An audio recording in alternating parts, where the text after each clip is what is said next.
You're listening to the Daily Nugget for Free for All Friday. It is July. No, not July. It is August 2nd. Sam, If only there were a document open on my computer that just told me the exact time we were going to be doing this. It is August 2nd. It is Free for All Friday. We are here with the usual crew: Andy, our fearless leader; Janelle, our published author; and Jenn, the Asian hotel manager. We have no vacancy. Today, just like yesterday's episode, we have one of, well, I would say the best guest we've ever had on the podcast. Sorry, Kayla. It's Kyla. Stop messing that up. Sorry, Kayla. We have Jenn's brother, Chris, who is a chemical engineer and probably the smartest man on earth, right behind Elon Musk, I think. Yeah. So, if not smarter than Elon Musk. Mechanical engineer. Mechanical. Oh, I thought you said chemical. Get it right. I was like, dude, are you making missiles? Anyway, today we're talking to Jenn's brother. So in our show notes for today, it just says Jenn's brother puts on a costume? Question mark? Somehow it came up in a previous episode. We were talking about grown-ups and adults and scaring kids or just being around in costumes. I don't know how it came up. And just reminded me, well, my brother has lots of costumes. And somehow it reminded me of a bear costume that always cracked me up. Okay, so why do you have lots of costumes, Chris? Why not? I don't know. I started with that guy, I think. I don't know if you can see him. That's Andrew from Bicentennial Man. Oh, wow. And now every year I can't wait to be that because it most represents my personality. So is this just a Halloween thing? That's the excuse that I can go outdoors with that. Oh. I have to stay inside otherwise. Okay, so Jenn, has he been doing this his entire life that you remember?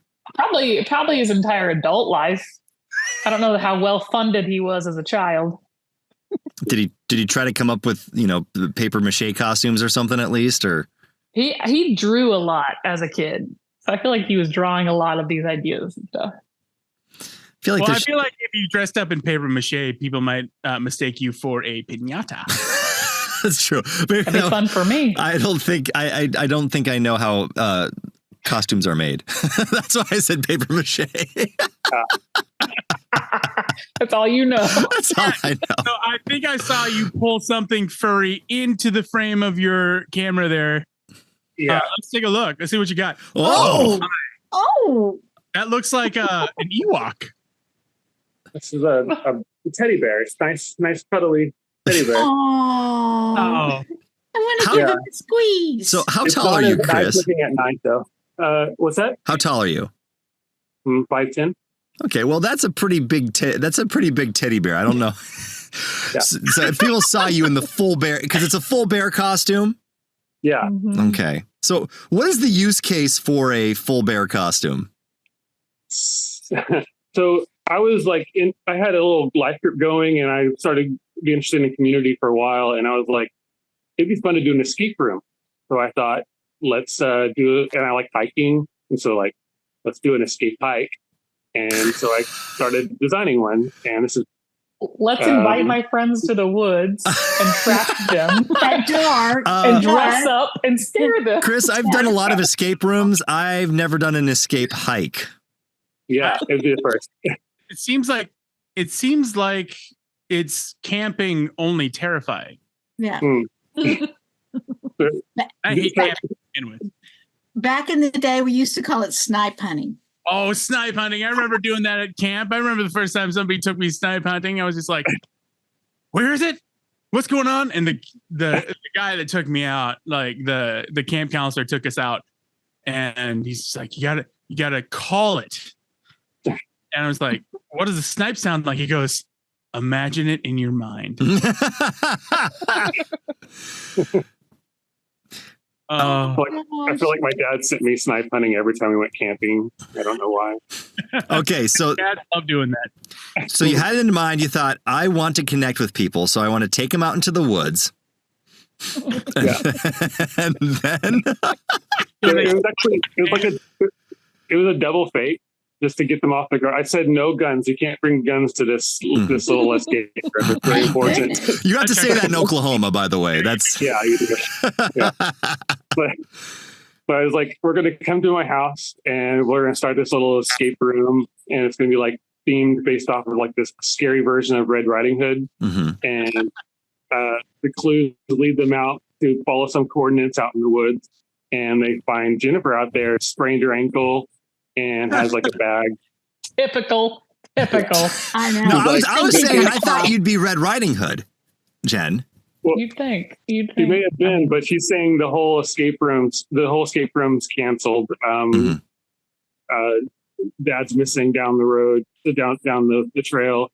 I already called the paramedics.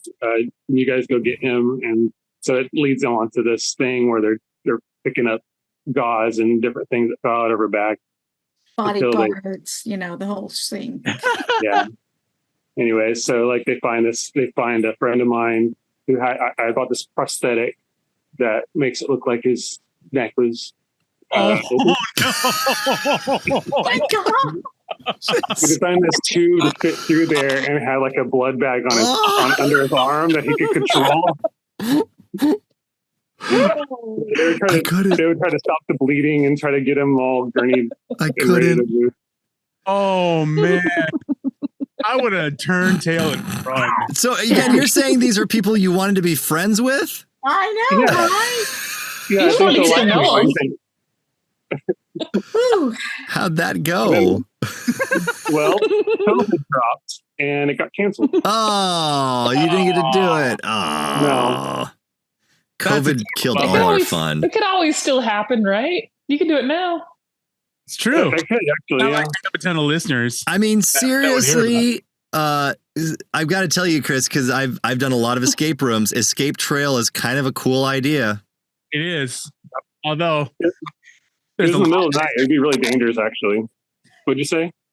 I said there's a lot of ways that could go wrong. Yeah, right. Yeah. That's I don't Yeah. know if there's a waiver ironclad enough you can sign for that. May cause death. Yeah. And that's the Nugget. We got the bear costume. Now, Jen, you remember, I think you said that did you see him in the woods with it? Was he trying it out before at one point? No, when it came in the mail, he tried it on. We were roommates forever as adults. We just shared the same house. And so when he tried it on, my favorite part is that he can change his personality because his face is covered. So all of the social pressure and all of that, kind of like a mascot, you can act big and giant because nobody knows who you are. So him being the reserved, quiet person that he is, introverted, don't look at me, let me think, don't talk to me person, comes in the bear costume to the living room, just slinking around and being all just out of character is my favorite.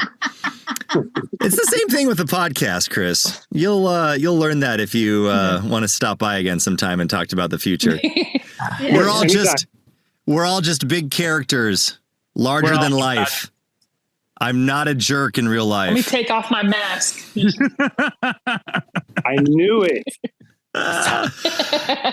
And that's the Nugget. NuggetHateMail@gmail.com. Let us know If you have a bear costume. if you have a bear, your favorite costume and why. Or if you've ever been a mascot. If you've Or ever been- if you've ever been on an escape hike.